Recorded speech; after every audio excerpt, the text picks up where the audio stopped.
வணக்கம் நண்பர்களே. இந்த ஈரான் கான்ஃபிளிக்னால இந்தியாவுக்கு இப்ப எந்த பிரச்சனைகளும் இல்ல. ஸ்டேட் ஆஃப் ஹார்முஸ்ல இந்திய கப்பல்கள் எடுத்துட்டு போறதுக்கு பர்மிஷன் ஈரான் கொடுத்துட்டாங்க. சோ நாட்டோ நாடுகள் இது எங்க பிரச்சனை கிடையாது அப்படின்னு அமெரிக்காவும் இஸ்ரேலையும் கழட்டி விட்டாங்க. இதுக்கு நடுவுல இந்த கூட்டணி நாடுகள் சொல்லப்படுற அமெரிக்கா பாக்குற இந்த ஜப்பானா இருக்கட்டும், ஆஸ்திரேலியா இருக்கட்டும், இவங்களும் யாரும் இந்த ஈரான் பிரச்சனைகள்ல உள்ள வர்றதுக்கு விரும்பல. இப்படி ஒரு சிச்சுவேஷன் இருக்கா?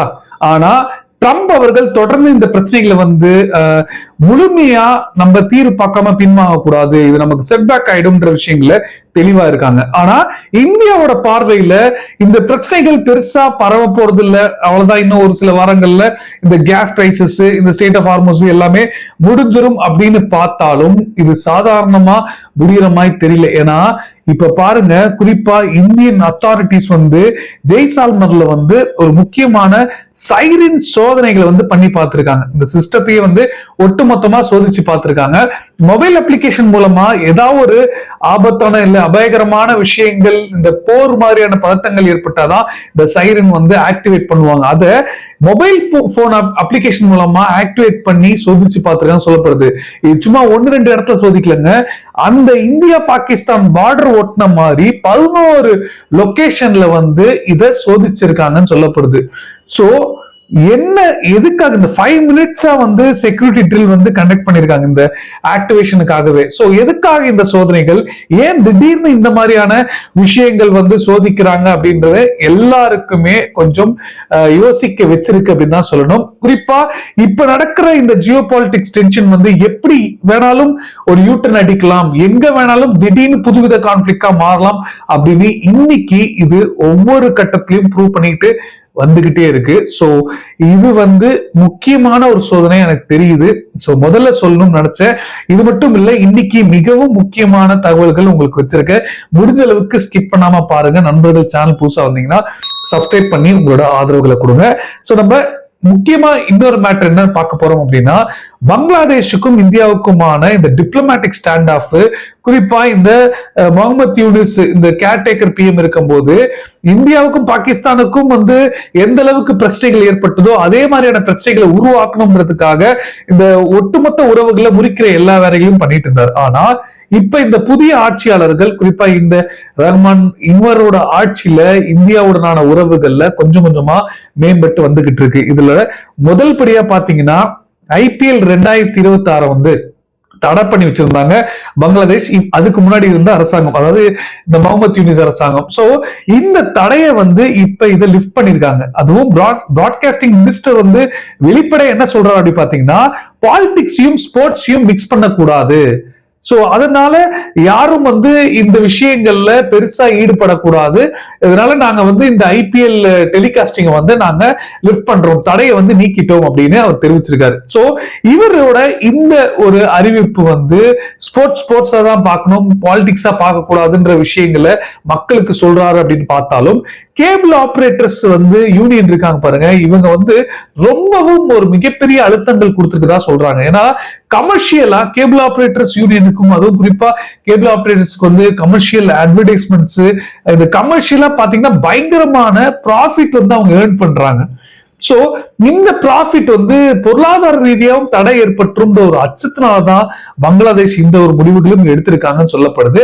பட் எது எப்படியோ இந்தியாவுக்கும் பங்களாதேஷுக்குமான உறவுகள்ல ஒரு மாற்றம் ஏற்பட்டிருக்கு அப்படின்னு தான் நம்ம எடுத்துக்கணும். ஏன்னா இது ஒரு மேட்டர் மட்டும் இல்ல, IPL ஸ்போர்ட்ஸ் ஒரு பக்கம் இருந்தாலும் பங்களாதேஷோட ஹை கமிஷனர், இந்தியாவுக்கான தூதர் இருக்கார் பாருங்க, இவர் ரியாஸ் அஹமதுல்லா என்ன சொல்றாரு அப்படி பாத்தீங்கன்னா, எங்களோட செக்யூரிட்டி கமிட்மெண்ட்ல நாங்க ரொம்ப தெளிவா இருக்கோம். சோ இந்தியா அண்டை நாடு, நாங்க இந்தியாவை சார்ந்து செக்யூரிட்டி ரீதியான பல விஷயங்கள் இதுக்கு முன்னாடி ஒன்னா வேலை பார்த்திருக்கோம். சோ அப்படி இருக்கும்போது இந்தியாவோட பாதுகாப்புக்கு எதிரா, அதாவது இந்தியா செக்யூரிட்டி இன்ட்ரெஸ்டுக்கு எதிரா நாங்க செயல்பட மாட்டோம் அப்படின்ற விஷயங்களை தெரிவிச்சிருக்காங்க. சோ இந்த ஒரு கமிட்மெண்ட் இருக்கு பாருங்க, இதுதான் முக்கியமான ஒரு தருணம். அதுவும் இந்தியாவுக்கும் பங்களாதேஷுக்குமான உறவுகள்ல குறிப்பா அதாவது நேரடியா இந்த ஆன்டி இந்தியா மைண்ட் செட்ல இருந்து கொஞ்சம் கொஞ்சமா மாற்றம் எழுந்திருக்கு. அரசாங்க ரீதியா மாற்றம், அப்புறம் மக்கள் ரீதியா, தலைவர்கள் ரீதியா மாற்றம், அப்புறமா மக்கள் ரீதியான மாற்றம் எழும் அப்படின்றதுல எந்த சந்தேகமும் இல்லை. பார்ப்போம். அவங்க இந்த ஷேக் ஹசீனாவை வந்து திரும்பி எங்க நாட்டுக்கு கொடுங்க, அவ குற்றவாளின்னு கேட்கிற வரைக்கும், அழுத்தங்கள் கொடுக்கிற வரைக்கும் உறவுகள் நல்லாதான் இருக்கும் அப்படின்னு எனக்கு தோணுது. பார்ப்போம் எப்படி இந்த இன்ட்ரீம் அரசாங்கம் பண்ண டேமேஜை இந்த அரசாங்கம் கண்ட்ரோல் பண்ண போறாங்கன்றது நம்ம தொடர்ந்து பார்க்க வேண்டிய ஒரு கட்டாயம் இருக்கு. சேனலோட இணைஞ்சிருங்க, அதையும் பார்த்துலாம். ஆனா இன்னொரு பக்கம் பங்களாதேஷ் முடிஞ்சதுன்னா இந்த பக்கம் நேபாள்ல வந்து கேபி ஒலி சர்மா நம்ம எல்லாருக்குமே தெரியும், மறக்க முடியாத ஒரு ஆளு. நேரடியா ஆட்சிக்கு வந்த உடனே சைனா தான் எங்க தலைவன்ற மாதிரி செயல்பட்டாரு. இந்தியாவுக்கு எதிராக அவ்வளோ வெறுப்புணர்வை வந்து கக்குனாரு. சோ இவரு இந்த நேபாள நடந்த ஸ்டூடெண்ட் ப்ரொட்டஸ்டுக்கு முக்கியமான காரணம் இப்ப புதிய அரசாங்கம் ஜென்சி அப்படியே இன்னைக்கு வந்து கவர்மெண்ட் அக்வயர் பண்ண மாதிரி இப்ப புது தலைவர் வந்து தேர்ந்தெடுத்திருக்காங்க. சோ இந்த கேபி முதல் கையெழுத்தே வந்து கேபி ஒலி சர்மாவை அரெஸ்ட் பண்ணிருக்காங்க. சோ அந்த மாதிரியான ஒரு சினிமேட்டிக்கான ஒரு சம்பவங்கள் வந்து நேபாள்ல நடந்துட்டு இருக்கு. சோ இன்னைக்கு அரெஸ்ட் பண்ணிருக்காங்க போலீஸ். சோ இதுக்கான காரணம் என்ன சொல்றாங்கன்னா, ஜென்சி ப்ரொட்டஸ்ட் வந்து செப்டம்பர் 2025 நடந்தது. இதுல 76 பேர் இறந்திருக்காங்க. இந்த டெத்துக்கு இவர் பொறுப்பேற்று இவர் அரெஸ்ட் பண்ணிருக்காங்க சொல்லப்படுது. சோ கடுமையான தண்டனைகள் கூட கொடுக்கலாம் அப்படின்னு மிகப்பெரிய ஒரு பிரேக்கிங் நியூஸா இன்னைக்கு நேபாள் ஊடகங்கள் இதை பத்தி தான் பேசிட்டு இருக்காங்க. சோ இது கண்டிப்பா பங்களாதேஷ் நேபாள்ல ஏற்பட்டிருக்க மாற்றம் இந்தியாவுக்கு ஒரு பாசிட்டிவ் சைன், ஒரு கிரீன் சிக்னல் அப்படின்னு கூட சொல்லலாம். ஒரு சில விஷயங்கள்ல இந்தியா தேவையில்லாத ஒரு டிப்ளமேட்டிக் அப்ரோச்சையும் சமாளிக்க வேண்டிய ஒரு கட்டாயம் இருக்கும். சோ அது கொஞ்சம் இன்னைக்கு ரிலாக்ஸ் ஆயிருக்கும் அப்படின்னு தான் எனக்கு தோணுது. சோ இது ஒரு பக்கம் இருக்கு. இப்ப நம்ம முக்கியமா பார்க்க போற ஒரு விஷயம் இருக்குங்க. ஏன்னா கிட்டத்தட்ட மிடில் ஈஸ்ட்ல இருக்க எல்லா ஊடகங்களும் மிகப்பெரிய லெவல்ல ஒரு சில மாதங்களுக்கு முன்னாடி செய்தி போட்டாங்க. என்ன செய்தினா, அதாவது இப்ப போர் பார்க்குற அளவுக்கு ஈக்குவலா அதை வந்து பார்க்கப்பட்டது. அதாவது சவுதி அரேபியா வந்து பாகிஸ்தானோட டிஃபென்ஸ் பேக்ட் வந்து போட்டிருக்காங்க. இந்த டிஃபென்ஸ் ஒப்பந்தங்கள்னால சாதாரணமா இருக்க போதில்லை. நீங்க என்ன ஆயுதங்கள் பாகிஸ்தான்ல எல்லையில பயன்படுத்துறாங்களோ, சவுதிக்கு ஒரு பிரச்சனைனா அந்த ஆயுதங்களை வந்து சவுதியில வந்து பயன்படுத்துவாங்க. சோ அது என்ன வெப்பனா இருந்தாலும் சரி, அந்த அளவுக்கு பார்க்கப்பட்டது. பயங்கரமான ஒரு வரவேற்பு ஆரம்பத்துல இருந்தது. சவுதி வந்து ஏதோ வின் பண்ண மாதிரியான ஒரு ஃபீல் இருந்தாங்க. ஆனா இந்த போர்ல பாகிஸ்தானோட நிலைப்பாடை கண்டு அதிருப்தி கண்டிப்பா நேரடியா இல்லைனாலும் மறைமுகமா ஏற்பட்டிருக்கு சவுதிக்கு. அவசரமா ஒரு மிகப்பெரிய ஒரு டிஃபென்ஸ் பேக்ட் பாகிஸ்தானை விட ஒரு படி மேல போய் உக்ரைனோட போட்டிருக்காங்க. இங்கதான் மிகப்பெரிய ட்விஸ்ட். நான் கூட ரஷ்யா கிட்ட போவாங்களோ நினைச்சேன். பட் உக்ரைனோட சவுதி அரேபியா இப்ப லேண்ட்மார்க் டிஃபென்ஸ் கோஆபரேஷன் வந்து அனௌன்ஸ் பண்ணிருக்காங்க. 2 நாடுகளும் டிக்ளேர் பண்ணிருக்காங்க. சோ ரஷ்யா கிட்ட போகாம உக்ரைன் கிட்ட போறதுக்கான காரணம் நமக்கு தெரியும், அது அமெரிக்கா தான், அதுல எந்த சந்தேகமும் இல்லை.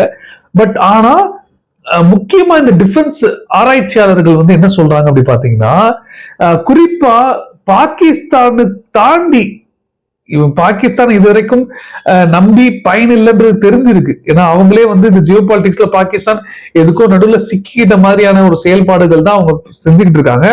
சோ பாகிஸ்தானை தாண்டி முழு கோஆபரேஷன், டிஃபென்ஸ் கோஆபரேஷன் உக்ரைன் தான் கரெக்ட் அப்படின்னு தெளிவா இப்ப நிலைப்பாடுகள் எடுத்திருக்காங்க.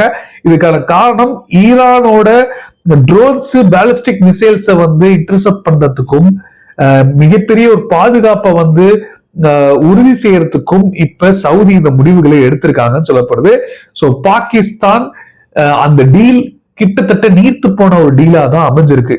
இதுக்கு முக்கியமான காரணம் ஏற்கனவே சொன்ன மாதிரி ஏர் டிஃபென்ஸும் ட்ரோனும் தான். இந்த அக்ரிமெண்ட் படி anti drone technology, electronic warfare சிஸ்டத்தை வந்து உக்ரைன் வந்து கொடுக்கறாங்க, சவுதிக்கு கொடுக்கறதுக்கு முன் வந்திருக்காங்க. சோ இது மட்டும் இல்லாம எக்ஸ்பர்ட்ஸ் டிப்ளாய்மெண்ட், மிகப்பெரிய ஒரு டீமை வந்து சவுதிக்கு அமைச்சிருக்காங்க. உக்ரைன் கிட்டத்தட்ட 200 உக்ரைனியன் ஸ்பெஷலிஸ்ட் இந்த ட்ரோன் வார்ஃபேர்ல மட்டும் இது, அதுவும் இல்லாம இன்டர்செப்ஷன் ஸ்ட்ராட்டஜி பாக்குற இந்த விஷயங்களுக்காக 200 பேர் அனுப்பிச்சிருக்காங்களாம் சவுதிக்கு. இதுதான் வந்து ரொம்ப முக்கியமான விஷயமா இருக்கு. சாதாரணமா எடுத்துட்டு போக முடியாது. இப்ப அவங்க போர்ல வேற இருக்காங்க. இன்னொரு ரஷ்யா உக்ரைன் போர் முடியல, இந்த நேரத்துல அமைச்சிருக்காங்கன்னா அப்ப உக்ரைனுக்கும் காசு தேவைப்படுது. இப்ப வெல்த்தியா இருக்கிற சவுதி, பயத்தை பார்த்துட்டாங்க. ஸோ இந்த பயத்தை வச்சு மில்க் பண்றதுக்கான வேலைகள் உக்ரைன் கண்டிப்பா செய்வாங்க. அது டிப்ளமேட்டிக்கா எப்படி சொல்லணும்னா மியூச்சுவல் பெனிஃபிட். உனக்கு தேவை, எனக்கு தேவை, உனக்கு இது தேவை, எனக்கு இது தேவை, அவ்வளவுதான். Mutual benefit. ஆமா, 3வது பாயிண்ட் அதான் சொல்லியிருக்காங்க. Ukraine seeks investment and advanced air defence missiles as an investment. So இத ஒரு முதலீடுகளா தான் பார்த்திருக்காங்க. ஸோ பேட்டில் டெஸ்டட் டெக்னாலஜியை அப்படியே நாங்க ரஷ்யாவே சமாளிச்சுட்டு இருக்கோம். எங்க கிட்ட எதெல்லாம் கரெக்டா சமாளிக்கும் எங்க கிட்ட அப்படியே ஒரு ப்ளூ பிரிண்டா இருக்கட்டும், இல்ல டெம்ப்ளேட்டா இருக்கட்டும் அப்படியே இருக்கு. அதை கொண்டு போய் நீங்க பயன்படுத்திக்க போறீங்க அப்படின்னு ஈஸியா சவுதி முடிச்சிட்டாங்க. ஸோ உண்மையாலே பாராட்டும், அமைதியா சவுதி இந்த வேலைகளை பண்ணியிருக்காங்க அப்படின்னு. ஸோ கண்டிப்பா சவுதி ஒரு முக்கியமான முடிவுகள் எடுத்திருக்காங்க. அதுவும் டெக்னாலஜி கேப் பாகிஸ்தானோட ஹெவியா இருக்கு. ஸோ உக்ரைனோட ஆஃபர் கண்டிப்பா அவங்க காம்பாக்ட் எக்ஸ்பீரியன்ஸ்ல எடுத்த டெக்னாலஜியை தான் பயன்படுத்துவாங்க. ஸோ ட்ரோனோட த்ரெட்ஸை ஈஸியா சவுதி சமாளிப்பாங்க இனிமேல. இன்னொன்னு, பாகிஸ்தான் அவாய்ட் பண்றதுக்கான காரணம், இவனை பகைச்சுக்கிட்டா நம்ம இஸ்ரேலுக்கு சப்போர்ட் பண்றோம்ன்ற மாதிரி ஆயிடும். சோ ஈரானுக்கு எதிராகவும் போக முடியாது, சவுதிக்கு எதிராகவும் போக முடியாதுன்ற மாதிரி நியூட்ரல் ஸ்டாண்டு பாகிஸ்தானுக்கு ஃபெயிலியர் கொடுத்திருக்கு அப்படின்னு தான் நமக்கு தெரியுது.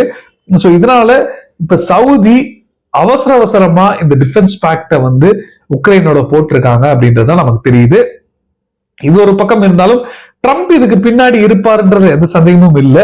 சோ அவரோட டைரக்ஷன்ல கூட இது நடந்திருக்கலாம். ஆனா இப்ப சமீபத்துல ட்ரம்ப் ஒரு ஃபியூச்சர் இன்வெஸ்ட்மெண்ட் இனிஷியேட்டிவ் மியாமில நடந்த ஒரு ஃபோரம்ல ஒரு முக்கியமான விஷயத்த சொல்றாரு. இது எனக்கு இன்னொரு விஷயத்த யோசிக்க வைக்குது. அது என்னன்னு நீங்க கீழே கமெண்ட்ல சொல்லுங்க, நான் தெரிஞ்சுக்கிறேன். Hate guys who are successful. யாரு சாதிச்சாங்களோ, சாதிச்சவனை கண்டு எனக்கு பிடிக்காது, அவனை பார்த்தா எனக்கு வெறுப்பாதான் இருக்கும் அப்படின்னு சொல்றாரு. நான் யாராவது தோத்தாங்களோ லூசர்ஸோட தான் நான் சுத்திக்கிட்டு இருப்பேன். சோ லூசர்ஸோட தான் நான் பழகுவேன் அப்படின்னு அவர் சொல்றாரு. யாரு தோல்வியை சந்திச்சாங்களோ அவங்களோட தான் நான் பழகுவேன். ஏன் அப்படின்னா, அதாவது என்னோட சக்சஸ் ஸ்டோரிய அவன் பக்கத்துல இருக்கும்போது நான் சக்சஸா ஃபீல் பண்ணுவேன். அது இல்லாம என் சக்சஸ் ஸ்டோரியை கேட்கறதுக்கு தான் எனக்கு ஆள் தேவை, சக்சஸ் ஆனவங்க கிட்ட பேசி யூஸ் இல்லை அப்படின்ற ஒரு வாக்கியத்தை விடுறாரு. சோ இது யாரோட கம்பேர் பண்றாங்க அப்படின்றது தெரியும். இப்ப எந்த நாடு அமெரிக்காவுக்கு, குறிப்பா ட்ரம்ப்புக்கு புகழ்ந்து பேசிக்கிட்டு இருக்காங்க, ஒரு கிட்டத்தட்ட ஜிங்சாங் அடிக்கிறாங்க அப்படின்றது நம்ம எல்லாருக்குமே தெரியும். சோ யாருன்னு நீங்க கெஸ் பண்ணீங்கன்னா கீழே கமெண்ட்ல சொல்லுங்க, நான் தெரிஞ்சுக்கிறேன் யார் யார் கரெக்டான பதில் சொல்றாங்க அப்படின்னு. ஸோ கடைசி வரைக்கும் இந்த வீடியோ பார்த்தமைக்கு ரொம்ப நன்றி. இந்த நிமிஷம் பார்த்துட்டு இருக்கவங்களுக்கும் ஒரு ஸ்பெஷல் தேங்க்ஸ் சொல்லிக்கிறேன். ஸோ சப்ஸ்கிரைப் பண்ணாமல் பார்க்குறீங்கன்னா ப்ளீஸ் சப்ஸ்கிரைப் பண்ணிக்கோங்க. உங்களோட ஆதரவுகள் கண்டிப்பா நமக்கு தேவை. ஸோ கடைசி வரைக்கும் பார்த்தமைக்கு நன்றி. ஜெய்ஹிந்த், பாய்.